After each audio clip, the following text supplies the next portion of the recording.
సనాతన ధర్మ పరిరక్షణే తన ధ్యేయం అంటున్నారు పవన్ కళ్యాణ్. ఓట్ల కోసం రాజీ పడనని ధర్మాన్ని కాపాడడమే తన లక్ష్యం అంటున్నారు ఉప ముఖ్యమంత్రి పవన్ కళ్యాణ్. పరమాత్మను కాపాడుకోలేని రాజకీయాలు పదవులు నిష్ప్రయోజమన్నారు పవన్. మహాశివరాత్రి మహాపర్వదినాన మహాకుంభమేళా ముగింపు నాడు జరుగుతున్న మా జాగరణ శివోహం కార్యక్రమాన్ని పవన్ అంకురార్పణ చేశారు. ఈ సందర్భంగా మాట్లాడుతూ సనాతన ధర్మం గొప్పతనాన్ని ప్రసార మాధ్యమాలు పెద్దగా ప్రచారం చేయడం లేదని, సనాతన ధర్మ పరిరక్షణను ప్రసారం చేసే ఓ గొంతు ఉండాలని ఆకాంక్షించారు. ఆ గొంతుగా మహాభక్తి ముందుకొస్తుందన్న పవన్, మన చరిత్రను కొంతమంది మేధావులు వక్రీకరించారని, అసలైన చరిత్ర గొప్పదనాన్ని ప్రజలకు చెప్పాల్సిన అవసరం ఉందన్నారు. మనం చదువుకునే చరిత్ర ఓటమిల గురించే చెబుతుందని, కానీ సనాతన ధర్మాన్ని పాటించిన పాలకులు సాధించిన అపూర్వ విజయాలను మరచిందన్న పవన్, మరుగున పడ్డ మన ఘన చరిత్రను తెలిపేలా మహాభక్తి కార్యక్రమాలు ఉండాలని అన్నారు. ఈ సందర్భంగా మహాభక్తి ఛానల్ ప్రారంభిస్తున్న మహావంశీ ఇప్పటికే మహా న్యూస్, మహా మ్యాక్స్ లలో అప్రతిహితంగా సాగుతున్న మహా గ్రూప్ ఛానల్ అధినేత వంశీ మహాభక్తితో సనాతన ధర్మ రక్షణ ధ్యేయంగా ముందుకెళ్లాలని పవన్ ఆకాంక్షించారు.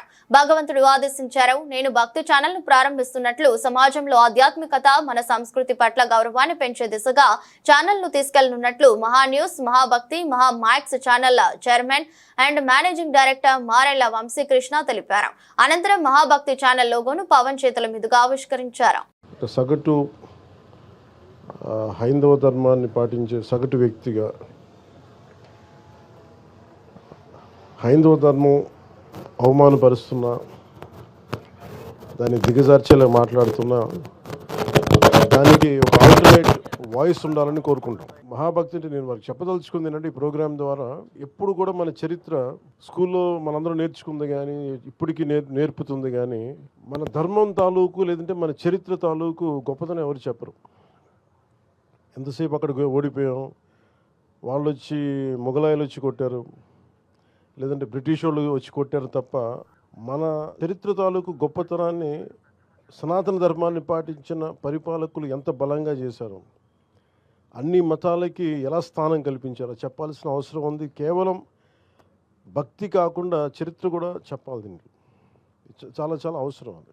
ఉదాహరణకి నేను మొన్న మదురై మీనాక్షి అమ్మ టెంపుల్కి వెళ్తే, అక్కడ పూజారులు లోపల చూపిస్తా, ప్రధాన పూజారులు ఎలాగ మధుర మీనాక్షమ్మ మూల విగ్రహాన్ని ఎలా దాచిపెట్టారు, విదేశీ రాజులు వస్తున్నప్పుడు దాన్ని ముష్కరులు వచ్చినప్పుడు ఎలా దాన్ని కాపాడారు, చాలా కాలం తెలియదు. ఇలాంటి చరిత్ర నాకు వెళ్తే కానీ నాకు తెలియలే. ఇలాంటి మనని ముఖ్యంగా దాని బదులు ఒక పక్కనే దురక్రమణదారులు వచ్చి ఎలాగ ఇదే మూల విరాట్ విగ్రహం అని చెప్పి ఒకటి దాడి చేశారు. అంటే శివలింగం ఉంటుంది, శివలింగాన్ని దాడి చేస్తే శివలింగం మధ్య కట్ అయిపోయింది. ఆ ఘాటు ఉంటుంది, కత్తి ఘాటు. కానీ అలాంటిది చరిత్ర అందరికీ తెలిస్తే, మన గత చరిత్ర తెలిస్తే ఇది ఎంత అవసరం మనకి, మనం ఎంత కాపాడుకోవాలి.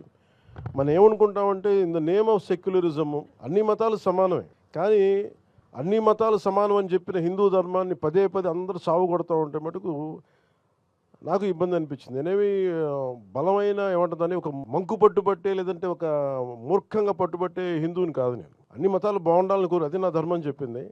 కానీ అలాంటి నా ధర్మం మీద పదే పదే దాడి చేస్తున్నప్పుడు దీనివల్ల ఓట్లు వస్తాయా, ఓట్లు పోతాయా నాకు తెలియదు. ఇవన్నీ ఏ దేవుడైతే ఉనికినిచ్చాడో, ఏ పరమాత్మ అయితే మనకి స్థానం ఇచ్చాడో, ఆయన కాపాడుకోలేనప్పుడు ఎన్ని పదవులు వచ్చినా నిష్ప్రయోజనం. పైగా ఇంకోటి, పొలిటికల్గా కూడా మనం ఎంతసేపు మిగతా మతాల మీద దాడి జరుగుతున్నప్పుడేమో మనం వెనకేసుకొస్తాం, హిందూ ధర్మం మీద దాడి జరుగుతున్నప్పుడు ఒకళ్ళు మాట్లాడరు, ఎందుకంటే ఓట్లు పోతాయని. ఇది చాలా లోతుగా దీని మీద డిబేట్ జరగాలి. చరిత్ర గురించి మాట్లాడాలి, అన్ని చరిత్రలను కలపాలి. ఉదాహరణకి రుమేలా తాపర్ ఇలాంటి లెఫ్ట్ వాదులందరూ కూర్చొని మన ధర్మాన్ని, మన చరిత్రని, ఇతిహాసాన్ని చంపేశారు.